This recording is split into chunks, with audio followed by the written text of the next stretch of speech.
네, 안녕하세요. 사무국장 박지우입니다. 반갑습니다. 이 시간 이사야 네 번째 시간을 기도로 시작하겠습니다. 이 시간 이사야 내비 따라 성경 일독 네 번째 날을 시작합니다. 국내외 여러 곳에서 함께 말씀을 집중하는 이 시간, 주의 말씀이 우리 발의 빛 그리고 우리 길의 등이 되어 주시기를 원하며 예수님의 이름으로 기도합니다.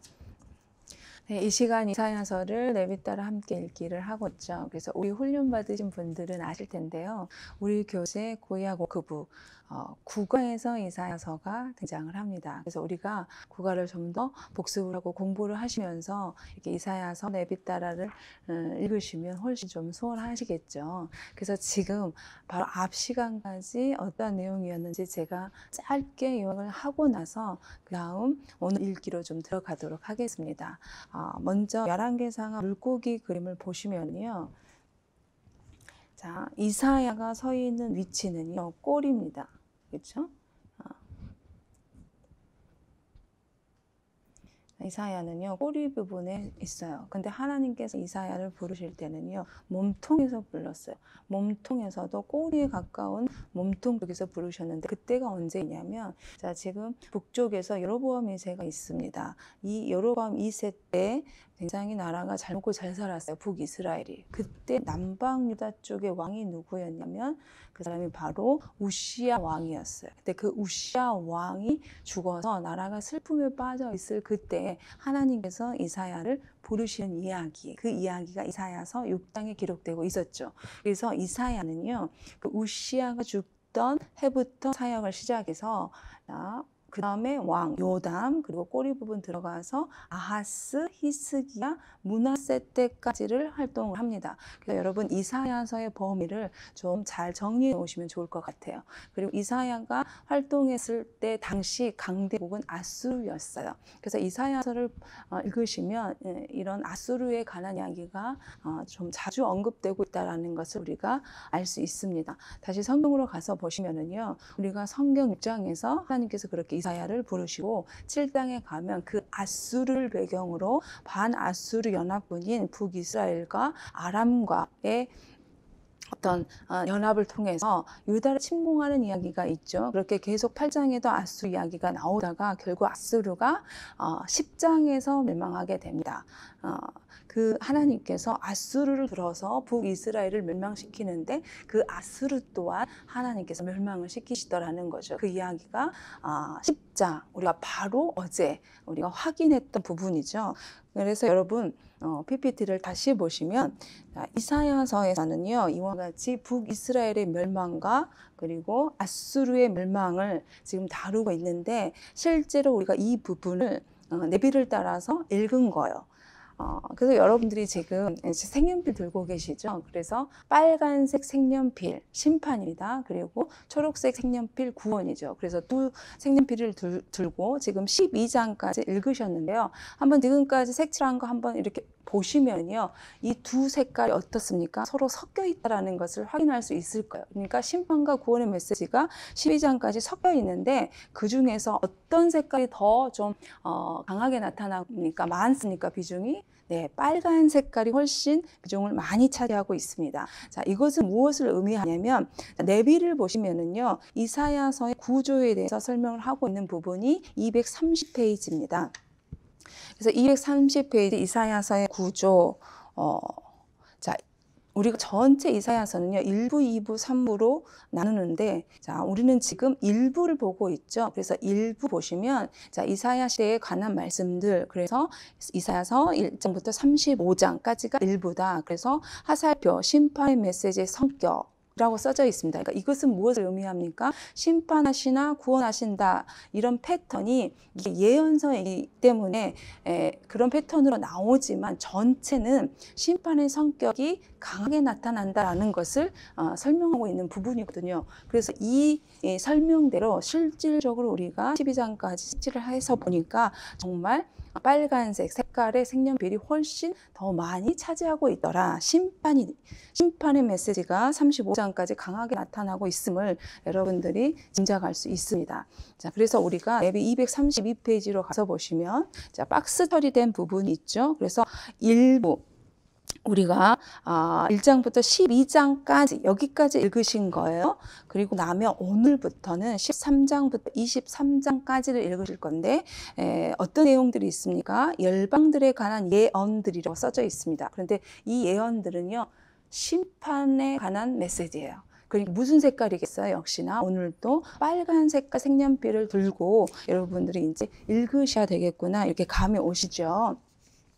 자, 그러면 오늘 이 시간에 지금 내비는 235페이지로 가시면 되죠. 그래서 오늘 읽어야 할 범위가 13장부터 23장까지 열방에 관한 심판의 메시지들에 대해서 여러분들이 다 읽으셔야 되는데 11장이나 되기 때문에 이걸 다 읽을 수가 없어요. 그래서 이걸 좀 나눠서 보겠다, 읽어보겠다. 그래서 오늘 13장부터 17장까지는 저하고 읽으시고 그 나머지 18장부터 23장까지는 내일 읽으시면 좋을 것 같습니다. 이제 성경을 읽으실 때는요, 이제 중요한 게 뭐냐면 무조건 읽는 것보다는 성경을 이해하면서 읽는 게 훨씬 좀 중요하겠죠. 그래서 읽기 전에 좀 이해를 돕기 위해서 제가 조금이나마 좀 설명을 좀 해드리고 싶은 게 있습니다. 자, PPT를 보시면요, 지금 이 PPT에서 중요한 게 뭐냐면 이사야가 서 있는 위치가 굉장히 중요합니다. 이사야는요, 조금 전에 말씀드린 대로 북이스라엘의 멸망과 아수르의 멸망도 보이는 위치에 서 있지만 현재 이사야가 서 있는 곳은요, 남방유다입니다. 남유다에 서 있는데 남유다가 멀쩡하게 잘 가고 있었어요. 그런데 그 남유다가 멸망할 거라고 이사야가 얘기를 하죠. 그 이유에 대해서 우리가 이사야서 앞장부터 계속 우리가 읽어왔습니다. 아버지 앞에서 이 남방유다가 패역한 자식이다. 그래서 아버지를 거역하고 아버지를 배반하고 예배가 타락되어 있고 삶이 엉망인, 우상을 섬기는 그런 상태로 놓여있는 자식이기 때문에 결국 멸망시킬 수밖에 없는 그런 남방유다에 관한 멸망에 대해서 이사야가 얘기를 해주고 있어요. 근데 그 남방유다의 멸망뿐만 아니라 주변 모든 나라까지의 멸망까지도 이사야는요, 얘기를 하고요. 그리고 그 멸망의 도구로 쓰임을 받았던 바벨론의 멸망을 또한 이사야서에서 얘기를 해줍니다. 결국 페르시아에 의해서 바벨론이 멸망한다고 하거든요. 그런데 그 페르시아를 뛰어넘어서 신약시대 예수님이 오시는 것, 그리고 역사 끝에 나타나는 하느님 나라의 완성, 그래서 이사야가 서 있는 그 위치에서는요, 앞으로의 역사가 어떻게 흘러갈 것인지 이게 다 보이는 위치라는 거죠. 앞으로 세계사가 어떻게 흘러갈 것이며 결국 그 역사 끝에까지 흘러가다가 무슨 일이 정말 일어날 것인가, 이런 모든 일들에 대해서 하나님께서 이사야서에 다 말씀을 해놓으셨다라는 거예요. 그래서 이사야서는요, 정말 통입니다. 모든 예언서가 가지고 있는 그 예언을 압축해서 가지고 있는 게 이사야서라고 말을 하죠. 그래서 이사야서는 예언서의 왕이라고도 부릅니다. 자, 그래서 여러분 우리가 이제 13장부터 14장까지 오늘 일단은 읽으실 건데 13장부터 14장까지는 바벨론에 관한 심판의 얘기예요. 근데 여러분 지금 PPT를 보시면은요, 바벨론에 관한 멸망은 꼬리 부분에서도 끝부분에 나타나고 있죠. 그러면 이사야가 서 있는 위치는 어디에 있습니까? 바로 꼬리 부분 앞쪽에 서 있어요. 바벨론은 끝에서 망합니다. 꼬리 부분 앞에서도. 그러니까 꼬리 부분 쪽에서도. 그러니까 제일 앞쪽에 지금 꼬리 부분에 이사야가 서 있으면서 꼬리 부분 앞쪽에서 이사야가 꼬리 부분 제일 끝에서 일어나게 될 그 바벨론의 멸망을 지금 얘기를 할 건데, 결국 이사야서에서는요, 이사야가 활동할 때 강대국은 아수르라고 했어요. 근데 그 아수르, 아직 등장하지도 않은 그 바벨론에 대해서 이사야 시대로부터 약 100년 후에 바벨론이 등장하고 강대국으로 부상하게 되는데, 그 일에 대해서 미래에 일어날 일에 대해서 지금 하나님께서 이사야서를 통해서 말씀을 하시고 그 바벨론의 멸망까지를 하나님께서 지금 이사야서에서 얘기를 하고 계신다. 그래서 우리가 이제 13장부터 14장까지 그 바벨론의 멸망에 대해서 읽을 겁니다. 그래서 내비로는 여러분들이 자 235페이지를 펼쳐 놓으셔서 보시고 자, 그 중에서 이사야서 13장부터 23장 중에서도 그 열방의 심판의 내용 중에서도 13장부터 14장 23절까지는 바벨론에 관한 그 심판의 이야기인데 우리가 이제 그 부분을 좀 읽겠어요. 그러니까 여러분들 심판에 관한 이야기니까 빨간색 색연필 들고 따라오시면 됩니다. 자, 13장 1절입니다. 다음은 아모스의 아들 이사야가 바빌론을 두고 받은 엄한 경고의 예언이다. 너희는 벌거숭이가 된 산 위에 공격 신호 깃발을 세우고 소리를 높여서 용사들을 소집하여라. 바빌론의 존귀한 자들이 사는 문들로 그 용사들이 쳐들어가도록 손을 들어 공격 신호를 보내라. 나는 이미 내가 거룩히 구별한 사람들에게 명령을 내렸고 나의 분노를 원수들에게 쏟아놓으려고 사기가 충만한 나의 용사들을 불렀다. 저 소리를 들어보아라. 산 위에서 웅성거리는 소리다. 저 소리를 들어보아라. 무리가 떠드는 소리다. 저 소리를 들어보아라. 나라들이 소리치고 나라들이 모여서 떠드는 소리다. 만군의 주님께서 공격을 앞두고 군대를 검열하실 것이다. 지금 2절에서 군대를 모으고 3절에서 군대를 동원하고 4절에서 군대를 검열하셔요. 누가요? 하나님께서. 그래서 5절에 그 군대는 주님의 군대라고 말을 하고 있죠. 주님의 군대가 먼 나라에서부터 온다. 하늘 끝 저 너머에서 온다. 그들이 주님과 함께 그 진노의 무기로 온 땅을 멸하려 온다. 그러면서 6절에 슬피 울어라. 주님께서 오실 날이 가깝다. 이게 뭡니까? 여호와의 날입니다. 여기서는 구원의 날이 아닌 심판의 날을 의미하고 있어요. 전능하신 분께서 오시는 날, 파멸의 날이 곧 이른다. 날이 가까이 올수록 사람들의 손이 축 늘어지고 간담이 올 것이다. 그들이 공포에 사로잡히고 괴로워하고 아파하는 것이 해산한 여인이 몸부림치듯 할 것이다. 그들은 놀라 서로 쳐다보며 공포에 질릴 것이다. 주님의 날이 온다. 무자비한 날, 진노와 맹렬한 분노의 날, 땅을 황폐하게 하고 그 땅에서 죄인들을 멸절시키는 주님의 날이 온다. 하늘의 별들과 그 성자들이 빛을 내지 못하고 해가 떠도 어둡고 달 또한 그 빛을 내지 못할 것이다. 내가 세상의 악과 흉악한 자들의 악행을 벌하겠다. 교만한 자들의 오만을 꺾어 놓고 포악한 자들의 거만을 낮추어 놓겠다. 내가 사람들 수를 순금보다 희귀하게 만들고. 이 말씀은 심판이 얼마나 혹독한지 전쟁에서 살아남은 자들이 금보다 귀하게 된다라는 거거든요. 그만큼 많은 사람들이 죽게 된다라는 것을 얘기하고 있는 거예요. 오빌의 금보다, 여기서 말하는 오빌은요, 가장 귀한 금으로 유명한 지역인데 그 오빌의 금보다 드물게 만들겠다. 전쟁으로 대부분의 사람들이 죽게 될 것이다 라는 것이죠. 그래서 13절에 하늘이 진동하고 땅이 흔들리게 하겠다. 만군의 주님께서 진노하시는 날에, 그 분노가 맹렬히 불타는 날에 이 일이 이루어질 것이다. 바빌론에 사는 외국 사람들은 마치 쫓기는 노루와 같이 모으는 이 없는 양떼와 같이 각기 제 민족으로 돌아가고 제 나라로 도망칠 것이다. 그러나 눈에 띄는 자들마다 모두 창에 찔리고 잡히는 자마다 모두 칼에 쓰러질 것이다. 그들의 어린아이들은 그들이 보는 데서 메어 쳐져 갈기갈기 찢겨지고, 여러분 정말 실질적으로 아이들을 바위 같은데 내쳐가지고 죽였다라고 하거든요. 그들의 집은 약탈을 당하며 그들의 아내는 강제로 추행을 당할 것이다. 아내들이 성추행을 당해요. 강제로. 그러면서 17절에 자, 내가 메대 사람들을 불러다가 바빌론을 공격하게 하겠다. 메대. 여러분 메대와 바사가 연합해서 바벨론이 뭐합니까? 망하게 됩니다. 결국 이게 페르시아거든요. 페르시아에 의해서 바벨론이 멸망할 것을 지금 얘기하고 있어요. 유다를 멸망시킨 게 바벨론이었어요. 그런데 그 바벨론을 심판하는 도구로 하나님께서 페르시아를 쓰시겠다라는 거거든요. 그래서 여러분 조금 전에도 말씀드렸지만 이사야 시대는요, 강대국이 아수르입니다. 근데 그 아수르가 무너지고 나면 그 다음 바벨론이 일어날 것이고, 그 바벨론이 무너지면 그 다음 페르시아가 일어날 것이다 라고 하면서 세계 역사가, 세계 흥망성쇠, 세계의 제국들이 어떻게 앞으로 흘러갈 것인지를 지금 하나님께서 다 말씀을 하고 계세요. 정말 하나님은요, 세계사의 하나님이십니다. 세계 역사를 주관하신 분이 우리 하나님이세요. 하나님은 왕이십니다. 그렇게 바벨론을 통해서 하나님께서 이렇게 멸망시킬 것을 말씀하시는데, 메대 군인은 은 따위에는 관심도 없고 금 같은 것 좋아하지 않는다. 그들은 활로 젊은이들을 쏘아 갈기갈기 찢어 죽이며 갓난아이를 가엾게 여기지 않고 아이들을 불쌍히 여기지 않는다. 나라들 가운데서 가장 찬란한 바벨론, 바벨론이 사람의 영예요. 자랑거리인 바벨론은 하나님께서 멸망시킬 때 마치 소돔과 고모라처럼 될 것이다. 바벨론이 페르시아에 의해서 멸망하는데 소돔과 고모라처럼 멸망하게 될 거라고 말씀을 하고 있어.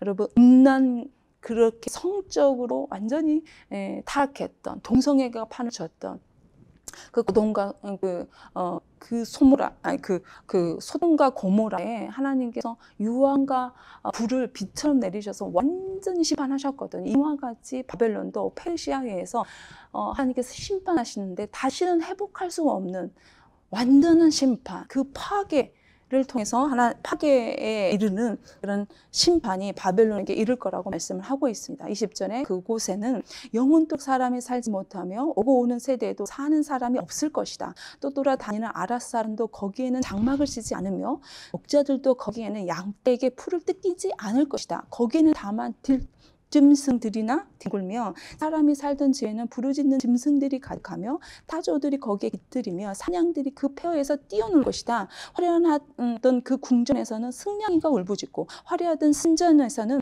늑대가 울 것이다. 그때가 다가오고 있다. 그날은 절대로 연기되지 않는다. 여러분 지금 완전히 초토화된 이 방치된 바벨론을 계속 묘사하고 있어요. 이런 바벨론에 대한 심판의 얘기가 또 어디에 기록되고 있습니까? 에레미야서에 기록이 되고 있어요. 여러분 이사야서의 예언대로 아수르가 무너지고 나면 바벨론 시대가 오는데 그 바벨론 시대에 활동했던 선지자가 에레미야입니다. 그래서 에레미야서를 보면 역시나 이사야서의 내용처럼 바벨론에 대한 심판의 이야기가 기록되고 있어요. 자, 그리고 나면 14장입니다. 지금 13장에서 계속 심판의 얘기가 쭉 흘러나왔어요. 계속 빨간색 색깔 칠하고 오셨죠. 그런데 지금 바벨론이 어떻게 됐어요? 페르시아에 의해서 멸망할 거라고 하나님께서 지금 미리 예언을 하셨는데 결국 그걸로 인해서 어떤 일이 일어나냐면 바벨론의 포로로 잡혀갔던 하나님의 백성들이 다시 고향 땅으로 돌아와서 살게 되는 이스라엘의 회복을 말씀하시는 이야기가 14장 1절이에요. 그래서 지금은 뭡니까? 초록 색깔을 들으셔야 돼요. 그래서 잠깐 계속 되어지는 그 심판의 메시지 속에 잠깐의 구원의 메시지가 나타나는 게 1절, 2절, 3절이거든요. 자, 초록색을 칠하시면서 따라오십시오. 주님께서 야곱을 불쌍하게 여기셔서 이스라엘을 다시 한번 선택하시고 그들을 고향 땅에서 살게 하실 것이다. 그날이 오면 남은 자들이 돌아온다라는 거죠. 그때 외국 사람들도 그들에게 와서 야곱의 결례와 함께 살 것이다. 여러 민족이 이스라엘 사람의 귀향을 도울 것이며 이스라엘 백성은 주님께서 주신 땅에서 외국 사람을 남종과 여종으로 불릴 것이다. 이스라엘은 자기들을 사로잡았던 자들을 사로잡고 자기들을 억누르던 자들을 다스릴 것이다. 주님께서 너희에게 고통과 불안을 없애주시고 강제 노동에서 벗어나서 안식하게 하실 때 너희는 바벨론의 왕을 조롱하는 이런 노래를 부를 것이다. 영원할 것 같았던 세상을 호령했던 바벨론이 멸망한 거예요. 그러니까 그 멸망한 그 바벨론 왕을 향해서 세상이요 노래를 지어서 부르는데 조롱한 노래를 짓더라는 거죠. 그 내용을 보니까 웬일이냐, 폭군이 꼬꾸라지다니 그의 분노가 그치다니 주님께서 악한 통치자의 권세를 꺾으셨구나, 악한 통치자의 지팡이를 꺾으셨구나, 화를 내며 백성을 억누르고 또 억눌러 억압을 그칠 줄 모르더니 정복한 민족들을 억압해도 막을 사람이 없더니 그렇게 바벨론을 대적할 자가 없었는데 마침내 7절 온 세상이 안식과 평화를 누리게 되었다. 왜요? 바벨론이 멸망해서 온 세상에 평화가 왔다라는 거예요. 그래서 결국 뭐합니까? 그 바벨론의 멸망을 보고 바벨론의 왕이 죽은 걸 보고 모두들 기뻐하며 노래를 부른다는 거예요. 아무도 슬퍼하지 않는다는 거죠. 그래서 8절에 향나무와 레바논의 백향목도 내가 망한 것을 보고 이르기를 내가 엎드려졌으니 이제는 우리를 뵈러 올라올 자가 없겠군 하며 기뻐한다는 거예요. 바벨론 왕이 죽어서 바벨론이 무너져서 세상이 기뻐하고 있어요. 그래서 바벨론 왕이 이렇게 죽어서 어디로 내려갑니까? 보니까 9절에 지옥, 자, 땅 및 수월, 지옥으로 내려갔어요. 그러니까 지옥에 내려가서 보니까 지옥은 지금 소동이 일어났어요. 그러면서 내가 오는 거, 바벨론 왕이 오는 것을 보면서 지옥에서 막 방도 맞으려고 막 들떠있고 죽어서 거기에 잠든 세상 모든 통치자의 망령을 깨우며 한때 세상을 주른 자들 그 왕들을 깨운다. 그 망령들이 너에게 바벨론 왕에게 한마디씩 할 것이다. 뭐라고? 너도 별 수 없이 우리처럼 무력하게 되었구나. 우리와 똑같은 신세가 되었구나. 여러분 세상을 주름잡았던 그 왕들, 세상의 권력자들, 통치자들, 세상의 모든 영혼들은요, 하나님을 믿지 않으면 이처럼 지옥으로 내려가는 것입니다. 그러면서 11절에 너희 영화가 너희 검은고 소리와 함께 수올로 떨어졌으니 구더기를 위로 깔고 지렁이를 이불로 덮고 있구나. 웬일이냐? 너 아침의 아들 새벽비라 내가 하늘에서 떨어지다니. 민족들을 짓밟아 맥도 못 주게 하던 내가 통나무처럼 찍혀서 땅바닥에 나뒹굴다니. 내가 평소에 늘 장담하더니 내가 가장 높은 하늘로 올라가겠다. 하나님의 별들보다 더 높은 곳에 나의 보좌를 두고 저 멀리 북쪽 끝에 있는 산 위에 신들이 모여있는 그 산 위에 자리를 잡고 앉겠다. 내가 저 구름 위에 올라가서 가장 높으신 분과 같아지겠다고 하더니, 여러분 뭐가 생각이 나십니까? 창세 11장 바벨탑 사건이 생각이 나시죠? 바벨론 제국의 모체가 됐던 니므롯의 나라인 그 바벨. 여러분 조금 전에 에레미야서에서도 바벨론 제국에 대한 멸망을 얘기를 한다고 말씀을 드렸는데, 에레미야서 50장을 보면은요, 바벨론이 멸망하는 이유에 대해서 어떻게 성경을 얘기를 하냐면, 여호와를 향하여 바벨론이 교만했기 때문에 하나님께서 바벨론을 심판하셨다라는 얘기가 기록되고 있습니다. 그래서 하늘까지 대를 쌓으면서 하늘까지 높아지겠다라고 15절 그렇게 말하던 너가 스올로 땅 밑 구덩이에서도 맨 밑바닥으로 떨어졌구나. 너를 보는 사람마다 한때 왕노릇하던 너를 두고 생각에 잠길 것이다. 이제가 바로 정말 세상을 뒤흔들고 여러 나라를 떨게 하며 땅을 황폐케 만들며 성읍을 파괴하며 사로잡힌 사람들을 제 나라로 돌려보내지 않았던 그 자인가? 할 것이다. 다른 나라의 왕들은 모두 화려한 무덤이라도 있어서 거기에 누워있는데 너는 무덤도 없이 오물처럼 버려져 칼에 찔려 죽은 군인들의 시체 더미 밑에 깔려있다가 지하세계 밑바닥으로 내려갈 것이다. 너의 시체를 사람들이 짓밟을 것이다. 너가 너의 나라를 황폐하게 하고 너의 백성을 죽였으니 너는 왕들과 함께 묻히지 못할 것이다. 너의 자손도 이 세상에 살아남지 못할 것이다. 사람들아, 조상들의 죄를 물어야 하니 그 자손을 학살할 준비를 하여라. 그들이 일어나 땅을 차지하지 못하도록 막아라. 그들이 이 땅 위의 성읍의 기초를 놓지 못하도록 막아라. 22절 만군의 주님께서 말씀하신다. 내가 일어나 바벨론을 치겠다. 내가 바벨론을 멸하겠다. 그 명성도 없애고 살아남아서 바벨론의 이름을 이어갈 자도 하나도 남기지 않고 멸종시키겠다. 주님께서 하신 말씀이다. 여러분 바벨론은요, 하나님께서 심판하신 겁니다. 23절에 또 내가 그 도성 바벨론에 고슴도치의 거처가 되고 물웅덩이로 만들고 멸망의 빗자루로 말끔히 쓸어버리겠다. 만군의 주님께서 하신 말씀이다. 여러분 완전히 폐허가 된 바벨론, 하나님의 심판이 얼마나 천저한지를 지금 보여주고 있습니다. 그래서 23절까지 바벨론에 관한 심판의 이야기를 쭉 해오셨어요. 그래서 빨간색 여기까지 칠해 오셨죠. 그러다가 24절부터 27절까지는요 갑자기 돌연 아수르에 대한 심판을 얘기를 하세요. 우리 어제 읽었죠? 아수르에 대한 심판은요 이사야서 10장에 기록되고 있습니다. 그런데 여기에 잠깐 그 아수르에 대한 심판을 삽입했다라고 보시고 읽으시면 될 것 같아요. 거듭 말씀드리지만 이사야 시대 아수르는 강대국이었어요. 근데 그 아수르의 멸망에 대해서 하나님께서 말씀하시더라는 거죠. 24절에 만군의 주님께서 맹세하여 말씀하신다. 내가 계획한 것을 그대로 실행하여 내가 뜻한 것을 그대로 이루겠다. 내가 나의 땅에서 아시리아 사람들을 으스러뜨리고 나의 산 위에서 그를 밟아오르겠다. 그들이 나의 백성에게 메운 멍에를 내가 벗겨주겠다. 그가 씌운 멍에가 그들에게서 벗겨지고 그가 지은 짐이 그들에게서 벗겨질 것이다. 이것이 주님께서 온 세계를 보시고 세우신 계획이다. 주님께서 모든 민족을 심판하시려고 팔을 펴셨다. 27절에 만군의 주님께서 계획하셨는데 누가 감히 그것을 못하게 하겠느냐. 심판하시려고 팔을 펴셨는데 누가 그 팔을 막겠느냐. 지금 아수르군은요 강대국이에요. 지금 잘 나가고 있어요. 그런데 곧 멸망할 거래요. 그 이유가 뭐라고 지금 말하고 있습니까? 하나님께서 바벨론의 심판을 계획하셨기 때문에, 그 계획을 아무도 막을 자가 없기 때문에, 그 하나님의 계획 때문에 바벨론은 심판당한다라는 얘기를 지금 말하고 있습니다. 자, 28절부터 32절까지는요 블레셋 심판에 관한 말씀입니다. 자, 28절 읽겠습니다. 아하스 왕이 죽던 해에 주님께서 다음과 같은 경고를 하셨죠. 29절에 모든 블레셋 사람들아 너를 치던 멍둥이가 부러졌다고 기뻐하지 말아라. 멸망했다고 기뻐하지 말아라. 뱀이 죽은 자리에서 독사가 나오기도 하고 그것이 알을 낳았는데 날아다니는 그것이 이제 불범이 되기도 한다. 이게 무슨 말이냐면요. 야, 블레셋 너희들 아수르가 멸망했다고? 좋아하지 말아라. 왜? 너희는 뱀과 같은 존재이기 때문에. 그러니까 이 말이 뭔 말이냐면요. 아수르나 너나 똑같다라는 거예요. 그 뿌리가 뭐라고 합니까? 사탄, 뱀, 독사라고 얘기를 하거든요. 그러니까 세상 나라라는 거예요. 아수르나 블레셋이나 그다음에 바벨론이나 다 똑같은 세상 나라이기 때문에 결국 세상 나라는 하나님의 심판을 받는다라는 거죠. 그래서 너 블레셋 너도 좋아하지 마. 너도 심판받기 때문에 좋아할 이유가 없다.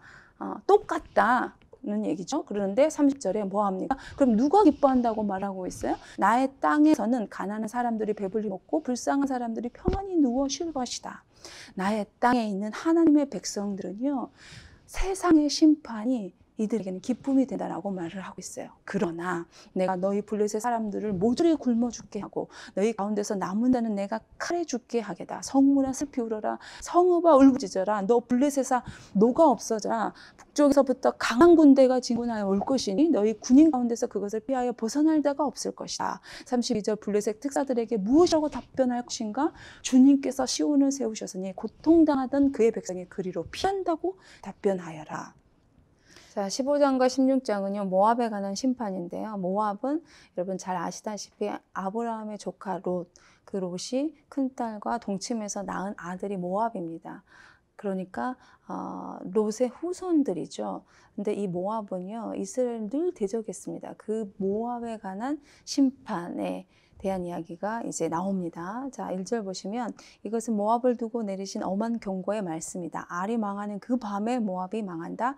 길이 망하는 그 밤에 모압이 망한다. 자, 알은요, 모압의 변두리에 속해 있었던 도시고요. 기르는 모압의 중심지, 즉 수도라고 생각하시면 돼요. 그래서 모압의 변두리에서부터 모압의 중심에 이르는, 즉 이거는 모압 전체를 의미하는데 이 모압 전체가 결국 망한다라는 얘기를 하는 거죠. 그래서 2절부터 이제 나오는 도시들은요, 모압의 여러 지역을 의미를 하는데, 이런 여러 지역을 이렇게 얘기하는 이유는 모압의 한 어느 지역만 멸망한 게 아니고 모압 전체가 완전히 멸망했음을 드러내기 위해서 이런 지명들을 이렇게 낱낱이 일일이 다 지금 얘기하고 있다라고 생각하시고 읽으시면 됩니다. 2절 바윗과 디본 사람들이 산당에 올라가 통곡했어요.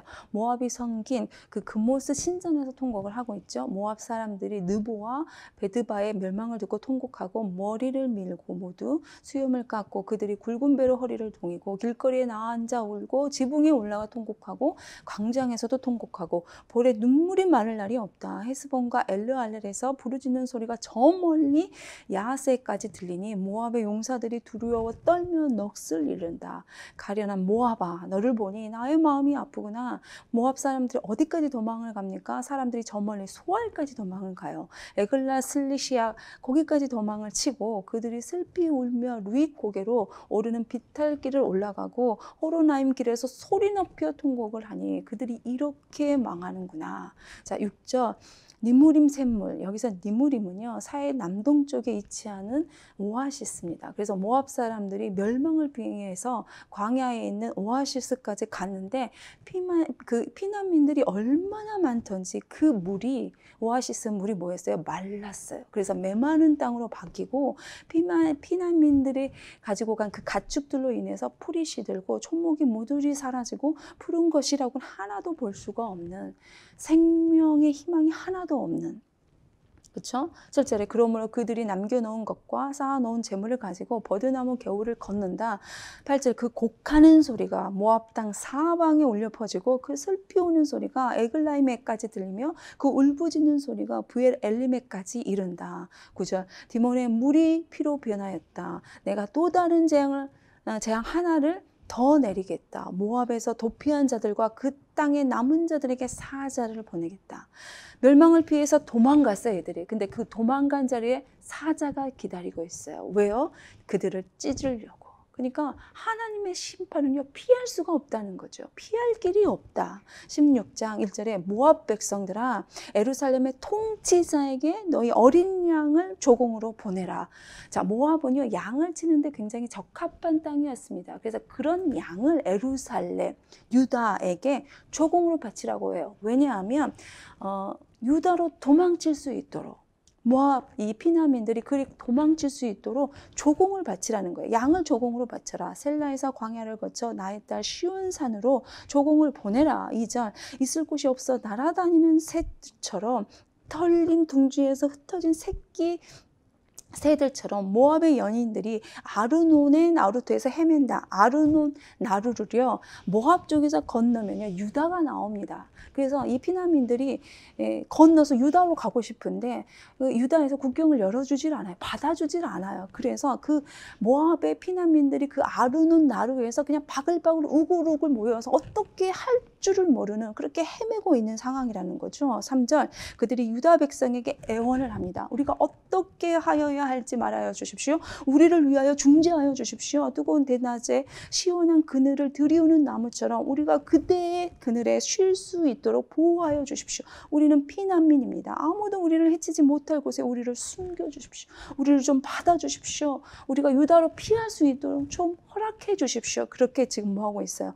호소하고 있어요. 4절 우리가 이 땅에서 살도록 허락하여 주십시오. 우리를 죽이려고 하는 자들에게서 우리를 보호하여 주십시오. 폭력이 사라지고 파괴가 그치고 압제자들이 이 땅에서 자치를 감출 것이다. 가문, 그 다윗의 가문에서 왕이 나와 그가 신실과 사랑으로 그 백성을 다스릴 것이다. 옳은 일이면 지체하지 않고 하고 정의가 이루어지는 것을 보여줄 것이다. 자, 6절에 유다 백성이 대답을 합니다. 우리는 모압이 교만하다는 소문을 들었다. 그들이 매우 교만하고 오만하고 거만하여 화를 잘 내지만 사실 그들은 허풍뿐이라는 것도 들어서 잘 알고 있다. 여러분, 모압이 멸망한 이유는요, 그들의 교만 때문이라고 말을 하고 있습니다. 7절 그러면 모압 백성들은 그들이 당하는 고통을 못 이겨서 통곡할 것이다. 기라레셋에서 늘 먹던 건포도빵, 여러분 모압의 특산물이요 건포도빵이었어요. 그런데 그걸 더 이상 먹을 수가 없다고 하죠. 그리워하며 슬퍼 할 것이다. 조금 전에 그 모압이 교만해서 멸망했다고 했는데 모압은요 포도 산업이 굉장히 번창했습니다. 그것 때문에 교만했었어요. 그런데 8절 보니까 헤스본의 밭과 신마의 포도원이 황무지가 된대요. 포도 생산이 중단된다고 말하죠. 여러 나라의 군주들이 즐겨 마시던 포도주의 산지가 아니던가. 한때는 포도나무 가지가 저 멀리 야세레까지 뻗어나가고 동쪽으로는 광해까지 퍼져나가고 서쪽으로는 그 싹이 자라서 사해 너머로까지 뻗어가더니 야스엘이 울듯이 내가 통곡한다. 말라 비틀어버린 신마의 포도주를 두고 통곡한다. 헤스보나 엘르알레야 나의 눈물이 너를 적신다. 내가 통곡하고 나의 눈물이 너를 적신다라고 말을 하고 있어요. 여러분, 여기에서 누가 지금 통곡하고 있습니까? 누가 울고 있습니까? 이사야입니까? 아니요. 하나님께서 지금 울고 계세요. 여름 과일과 농작물을 거두는 너의 흥겨운 소리가 너에게서 그쳐졌구나. 10절 이제 기름진 밭에서 기쁨도 사라지고 즐거움도 사라졌다. 포도원에서 노랫소리가 나지 않고 기뻐 떠드는 소리도 나지 않고 포도주 틀에서 포도를 밟는 사람도 없다. 내가 그 흥겨운 소리를 그치게 하였다. 11절 모압을 생각하니 나의 심장이 수금줄이 튀듯 떨리고 기라레셋을 생각하니 나의 창자가 뒤틀린다. 하나님께서 울고 계세요. 하나님의 심장이 지금 떨리신대요. 그 멸망하는 모압을 보시면서 하나님께서 지금요 울고 계세요. 여러분, 하나님이요 세상을 심판하실 때요 막 그 세상이 그 멸망하는 것을 보시면서 막 즐기시면서 기뻐하시면서 심판하시는 것이 아니라 창자가 뒤틀린 듯한 그 애끓는 그런 마음으로 하나님께서 심판하시는 거예요. 하나님은요 심판하시는 게 괴로우신 거예요. 그 괴로우신 하나님. 자, 12절에 모압의 백성이 산당에 올라가서 제사를 드리고 그 성소에 들어가서 기도해도 아무 소용이 없을 것이다. 13절, 이것이 전에 주님께서 모압을 두고 하신 말씀이다. 14절, 그러나 이제 주님께서 다시 이렇게 말씀하신다. 3년 기한으로 머슴살이를 하게 된 머슴이 그 횟수를 세듯이 이제 내가 3년을 센다. 3년 안에 모압의 영화가 그 큰 무리와 함께 모든 능욕을 당할 것이며 남은 사람이라야 얼마 되지 않아 보잘 것이 없을 것이다. 3년 내로 모압이 멸망할 것을 지금 선언하고 계십니다.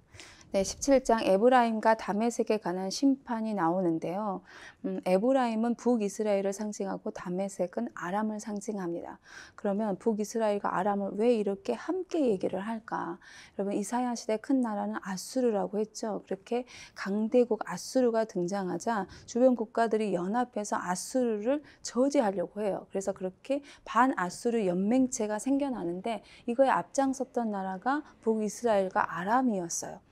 그래서 남유다의 왕이 지금 아하스인데 이 연맹의 가담이라고 하거든요. 그런데 아하스가 노합니다. 왜냐하면 아하스는 친아수르 정책을 폈거든요. 그래서 이 북이스라엘과 아람이 연합해서 남방유다를 쳐들어와요.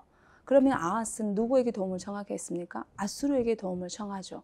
그래서 그 아수르의 도움을 통해서 아수르가 결국 이제 그 아수르가 그냥 도와준 건 아니고 금과 은 많은 조공을 받죠. 그렇게 조공받고 나서 아수르가 결국 북방 이스라엘을 멸망시키고 아람을 멸망시키는 그런 이야기가 열왕기하 16장에 기록되고 있는데 결국 이것은 북이스라엘이 세상 나라인 아람과 손을 잡고 형제국가 유다를 치려고 하는 이야기예요. 결국 이거는 하나님에 대한 배반이거든요. 그래서 하나님께서 아수르를 들어서 북이스라엘을 멸망시키고 아람을 멸망시킨다라는 그 내용을 여러분들이 생각하시고 17장을 읽으시면 되겠습니다. 1절 보니까 이것은 다마스쿠스, 즉 아람을 얘기합니다.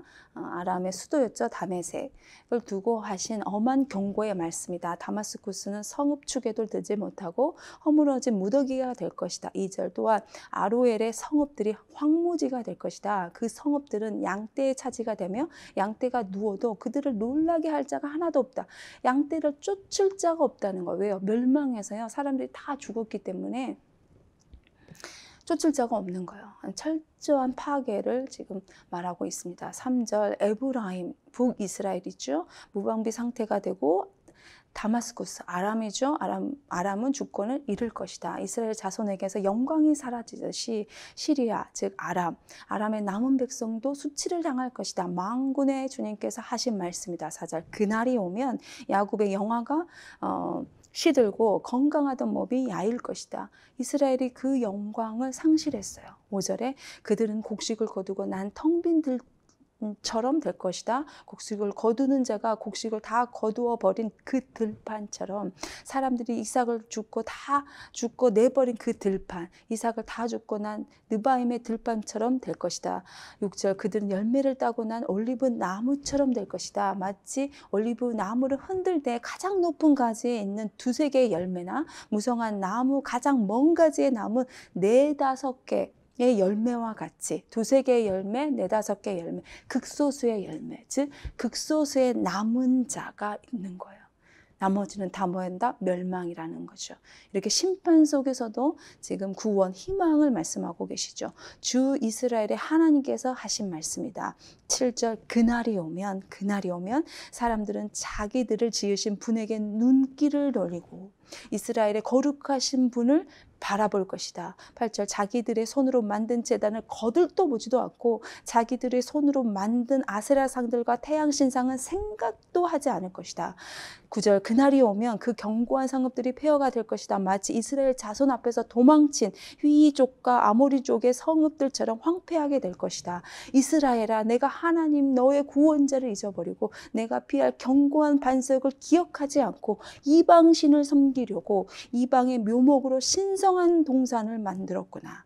나무를 심는 그날로 내가 울타리를 두르고 그 다음날 아침에 내가 심는 시에서 싹이 났다 하여도 내가 그것을 거두어 드릴 무렵에는 흉작이 되어 너의 슬픔이 클 것이다. 그리고 12절부터 14절까지는요. 여러분 열왕기하 18장부터 19장의 이야기를 좀 아셔야 됩니다. 여러분 아수르에 의해서 북방 이스라엘이 멸망을 하죠. 그리고 나면 아수르가 남방 유다로 내려와요. 그때 왕이 히스기야 왕이었어요. 그래서 아수르 사내림이 그 유다를 위협을 하니까 이 히스기야가 이사야에게 조언을 구합니다. 우리가 이 아수르와 싸워야 합니까? 전쟁해야 됩니까? 아니면 항복해야 됩니까? 라고 했을 때 이사야가 하나님으로부터 응답을 받죠. 그 하나님의 말씀이 뭐였습니까? 내가 이 성을 보호하여 구원하겠다 이 말씀을 하세요. 그리고 나서 아수르 진영의 군사들이 그날 밤 하룻밤에 18만 5천 명이 다 죽습니다. 그래서 아침에 송장이 되어 있거든요. 그 일로 인해서 아수르가 퇴각하는 그 이야기, 그걸 여러분들이 기억하시고 12절부터 14절을 읽으시면 되겠습니다. 가련하다 저 많은 민족이 요란한 소리가 마치 바다에 파도 치는 소리처럼 요란하고 많은 백성들이 몰려오는 소리가 마치 거대한 물결이 밀려오는 소리 같구나. 비록 많은 백성이 거대한 물결이 밀려오는 소리같이 내어도, 아수르가 그렇게 쳐들어와서 하나님의 백성을 두렵게 하여도 주님께서 그들을 꾸짖으시리니 그들이 멀리 도망칠 것이다. 그들은 산에서 바람에 흩어지는 겨와 같고 폭풍 앞에 흩날리는 티끌과 같을 것이다. 14절 그들이 저녁 때에 두려운 일을 당하고 아침이 오기 전에 사라질 것이니 이것이 바로 우리를 노력한 자가 받을 몫이고 우리를 약탈할 자가 받을 마땅한 값이다. 네, 여기까지 우리가 이제 다 마쳤는데요. 이 시간 우리가 좀 기도하겠습니다. 오늘 주신 말씀을 가지고 기도 제목을 여러분 띄울 건데요. 그 제목 가지고 여러분들이 기도하시면 될 것 같습니다. 제가 마무리 기도하고 마치겠습니다. 하나님, 이 시간도 열방을 통치하시는, 역사를 주관하시는 세계사의 하나님, 그 하나님 공의와 신실하심을 찬양합니다. 우리가 직면해 있는 이 난관을 통해 우리를 더욱 말씀으로 이끌어 주시고 사명으로 붙들어 주시기를 원합니다. 전 세계가 분주한 걸음을 멈춰선 지금 주의 뜻에 귀 기울이게 하시고 우리의 걸음을 돌아보게 하여 주시옵소서. 왕은 나다. 세계사의 주인은 나다. 역사 안에서, 열방 안에서 늘 외쳐오신 그 또렷한 함성을 오늘 이 시대에도 우리가 확인하게 하여 주시옵소서. 예수님의 이름으로 기도합니다. 아멘. 하나님이 세상을